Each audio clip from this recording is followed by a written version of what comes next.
Hi dear students, I welcome you back to the session. So I hope you all are doing good and at home and are studying. So I hope you have seen the unit 1 videos and go through all the sessions. So only after completing the session of unit 1 you can go to unit 2 sessions. So in the unit 2 we will be learning types of testing. So before further continuing into the types of testing in detail, I just want to show you an insight of black box and white box testing. So we already know the both the types of testing in the unit 1. So black box is nothing but, as you can see in the diagram, so nothing is visible there, right? So everything is black. So you cannot see any internal part of the application, so you are not exposed to see the internal structure or coding part or implementation part. So you just write your test scenarios and you will have your set of inputs and give it to the application, and you will have some set of outputs, expected outputs. So you just have to verify whether your system is meeting the expected results or not. But in the white box testing, what happens?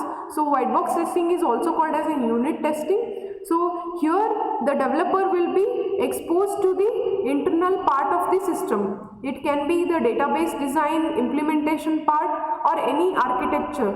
So you can view complete code here. So and also you can test it. So and also you will have the expected outputs here.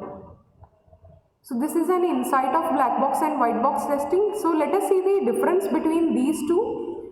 So in the black box testing, your internal workings of the application are not required, but in the white box, internal workings knowledge is must. And so black box testing is also called as a closed box and data driven testing. White box testing is also known as clear box and structural testing. So black box testing usually is done by end users, testers and developers, and white box testing is normally done by testers and developers. So this black box testing can only be done by trial and error method, and white box testing data domain and internal boundaries can be better tested in this. So let us move on.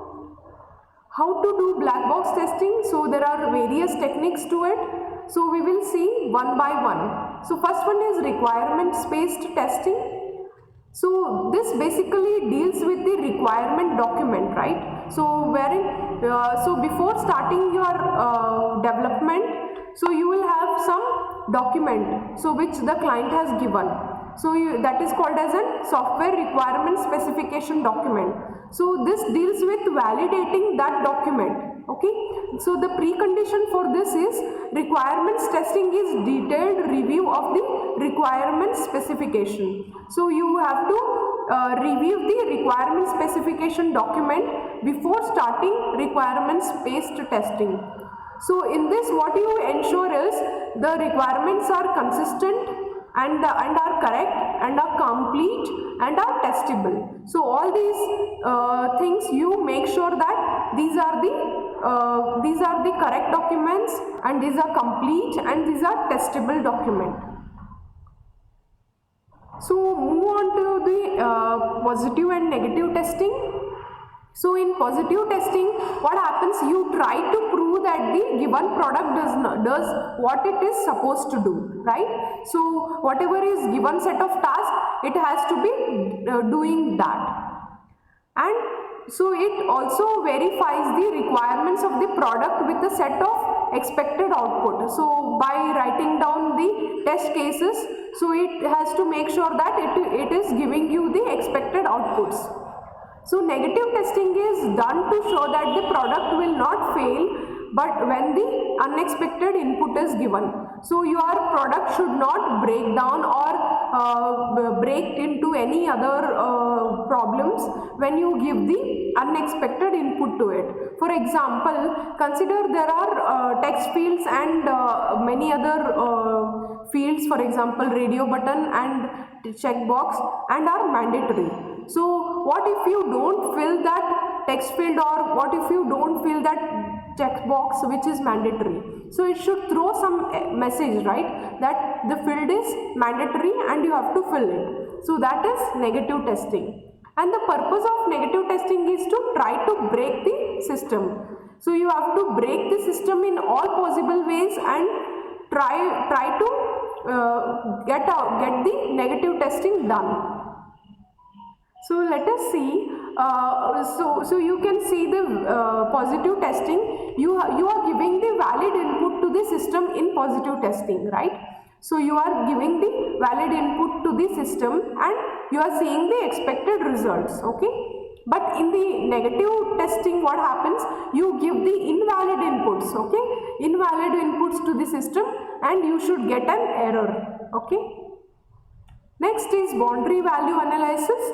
So boundary value analysis is a method of arriving at the tests that are effective in catching the defects that happen at the boundaries.